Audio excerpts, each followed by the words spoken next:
and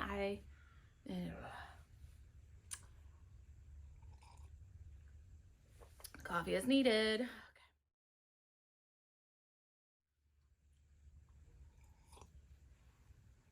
Hello, and welcome to blah, blah, blah. Okay, more coffee. Hello and welcome to my channel. My name is Julia, aka The Mug Life DIY, and today I am participating in a really fun collab challenge with two awesome ladies, and I will have their links in my description along with the playlist. We are using Dollar Tree vinyl. Now, it's definitely a hot item at my store. I always see it everywhere I go. Hopefully you can find these items as well, and hopefully you'll be inspired by these kind of uncommon ways I am using all of these Dollar Tree vinyl products. So hope you guys enjoy, and I will see you at the end. And this is why I don't introduce 99% of my videos. So many of my friends and you subscribers always ask me, you know, Julia, why don't you do intros? Well, I gave you a little glimpse into my stumbling mumbling life. This is the real me 1000%. So I got 3 Dollar Tree DIYs using probably 95% Dollar Tree items.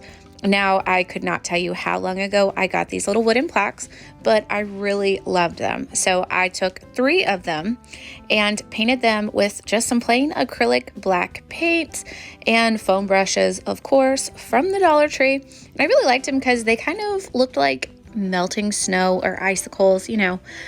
Ideas were constantly flowing, but this is kind of the idea. My Christmas this year is kind of black and white. At least Buffalo Check is my obsession for Christmas.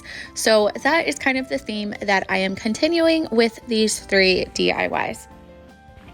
Now, I picked up a lot of different variety of Dollar Tree vinyl. Now, this first one, I wanted to just do something really simple. I have seen these large ornament tags everywhere. I've seen them at Hobby Lobby. I've seen them at Michael's. I have seen them at Walmart and Target. And I was like, I can totally make that. So I did some really simple outline silhouettes of trees. Now, this is the perfect idea if you do not have a vinyl cutting machine. I did not use my Cricut at all in any of these videos.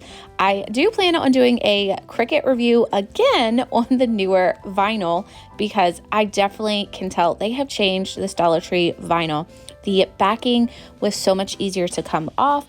I felt like the quality of vinyl was so much different. So I was really happy with how these turned out. And you can see I just traced kind of an idea of what I wanted. And then I just began cutting them out. I did trace on the back side of the vinyl. So definitely if you don't want to see your mistakes, be sure to cut out or draw out your vinyl and then cut them out. Honestly, I think the hardest part about using this Dollar Tree vinyl was me actually pulling it off. I have no nails. I am so bad at growing my nails out. Just mom life, it is a struggle. So that was pretty much my harshest review. I could not get the backing off of the vinyl, but honestly, I think that's more user error than actual vinyl issues. Now, I honestly just went into Pinterest and kind of looked at a whole bunch of different ideas, got some inspiration, and then just drew out a couple of ideas. Now, you could match this with whatever idea or decor style you have in your home. So if you have more of traditional colors, I have seen reds and greens or golds and silvers in the Dollar Tree vinyl. So this is such a fun gift item to give because you can customize it so easily. And honestly, from start to finish, the longest part was the drawing of the vinyl and the beading. I'm a little bit bad at that. So you can do this whole project in less than 30 minutes, and it's a custom gift for your friends and family.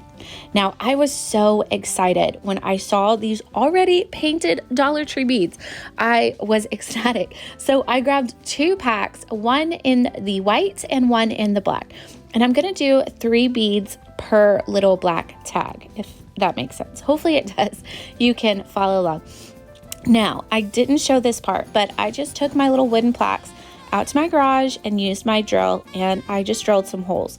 If you don't have a drill, these wooden plaques from Dollar Tree are so thin. you could honestly puncture them with a pair of scissors. I wouldn't recommend it if you are a little bit more clumsy side like me. You would definitely want to go the route that I had to do of clamping them down using my drill.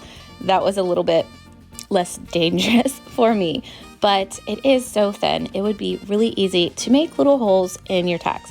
Now, here's the hardest part, as I said, beading. I beaded each of these little strings, and maybe it was just because it was 2 pieces of twine. Made it a little bit difficult, but you know, it's fine.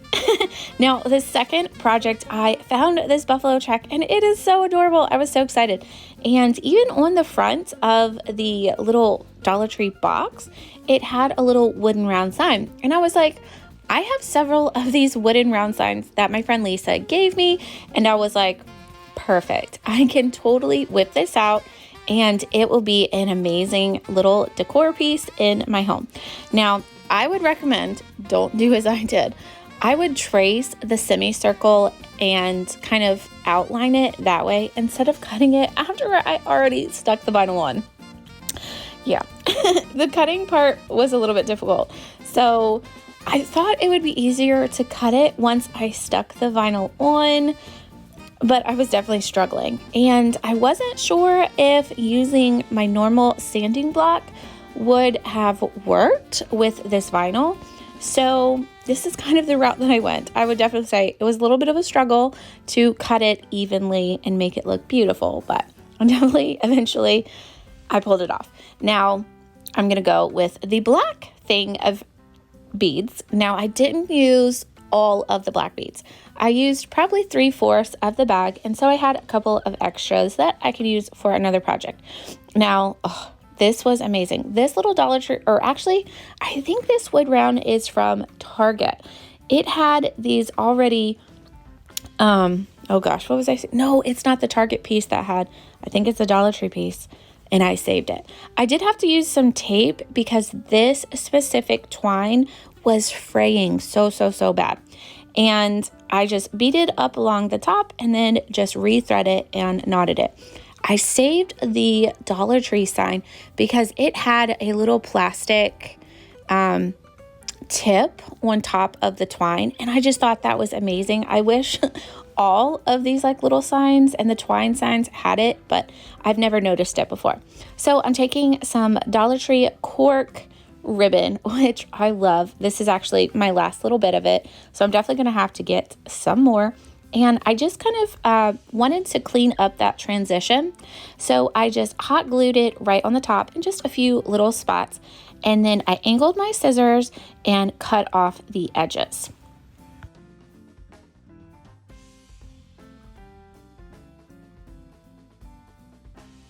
And I was so excited when I found those little already painted wood beads. I found these really thick wooden cutout signs, and I was so impressed with them because they're beautiful and they were only $1.25. There comes 2 in a pack, and I'm going to be using 2 different ones. These that say the home, and for this third project, the ones that say family. And I'm taking some Dollar Tree chalk paint, or chalkboard paint, I should say. And on the back side of this little sign, which I love 2-sided decor, and I left my other signs blank in case I wanted to DIY them next year or for another season. And so I just used the chalkboard paint on the one side that had the mason jar, almost like a engraving, or it's like cut out, or it's just this itty bitty little part, and I really liked it. And so that's the side that I wanted to use for my chalk writing. Chalk write? Yeah. Okay. Wow. That's totally what I meant. And on the other side, once that chalk dried, as I said, I couldn't quite decide which vinyl I wanted to use. I bought this really pretty glitter one, which it was like gold and kind of like a grayish black. And then I bought this cheetah print, and then I'm like, well, I might as well, finish using this buffalo check one because I love it so much, and then all my projects will match. So that is what I did, and I was trying to be as I said, a little bit better and trace my mason jar sign out. But oh my goodness, it just kept rolling and the struggle was real as I was trying to cut it out. And I'm like, okay, I got this. Let me just hold it. Like, I should have taped it, but I am currently working on my ground right now because we're moving my craft table upstairs. So it's just a whole hot mess right now. So I'm just working with limited space. And so I think it would be best if maybe you taped it down or maybe tried to flatten it out with some books first. Like, it just kept rolling up and it was driving me insane. I'm like, just stop rolling just for a second. And it just knew, okay? It knew the struggle was real and it was like, oh, it's just Julia crafting. So, you know, let's give her a little bit of a moment. But, you know, I kept going. I persevered, okay? And it did turn out a little bit wonky because yeah. And so I did end up using my sanding block sponge. What do we call those? My little sanding square, and just kind of fixed the edges. It did kind of rip, and that's why I was not a fan of it, but I did end up fixing it with some twine in the end. So you couldn't even see that one part that I used my little sponge sanding blocks. Oh golly. Words are so hard. Anyways, that's what I did. And yes, there was like a piece of hair, a curl, literally right in the middle. Thanks, curly hair. Struggle is real. And here is me trying to trim the edges. And do you see where the mason jar, it dips? And that was the part that I couldn't seem to cut. And I was like, oh, the sanding block. Don't do it, guys. Like, just try your best. Don't do as I do. Okay, learn from my crafting mistakes. I am here for you so that you can learn. So, anyways, I just used that same twine and wrapped it around a couple times. No, I did not count. I'm sorry. You know, let's say 4 times. And then I just knotted it off. And actually, I believe I bought that twine from Hobby Lobby 90% Christmas last year, and I still have a whole lot. And here is that second pack I showed you in the family. It was just so cute. And I wasn't sure what I wanted to use, if I wanted to use the tassels, the little beads, and I just went with the beads. So I did 2 white and 1 black and beaded them on one of the strings because I didn't want to struggle for 20 minutes trying to do both of the strings again. So I just cut that second piece, you know, struggle is real.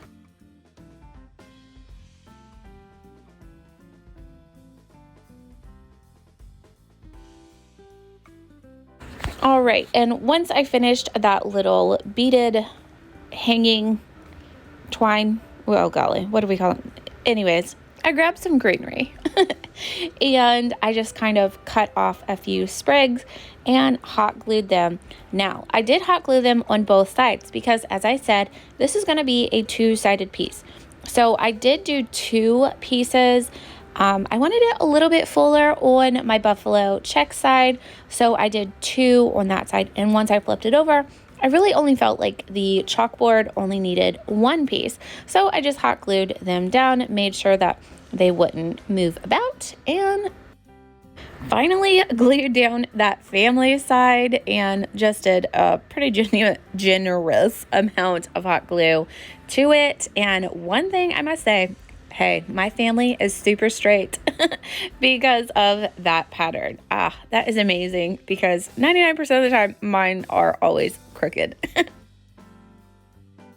And there you go. How fabulous is my little mason jar? Oh, I'm so in love. And I hope you get lots of inspiration using these Dollar Tree vinyl in a non-traditional way. This first one is just so fun. I'm enjoying it. And I'm definitely going to like writing on the back side, which I did. I believe they call it something, and I couldn't tell you what, but you take the chalk and you just kind of roughly put it over the entire chalkboard before you use it. But I was like, oh, that's kind of pretty.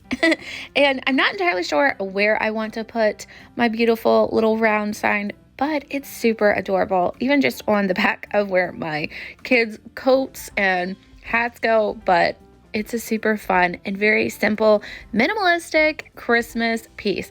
Now, I think the star of the show was this super easy tag signs. These, I want to make 20 more of them. I just really adore them. I hope you guys love them as well. And I even thought, hey, these would be really cute on my kids' stockings. And if you haven't already, I would love it if you would like and subscribe to my channel. And don't forget to check out the playlist linked down below. Thanks for watching, and I'll see you next time.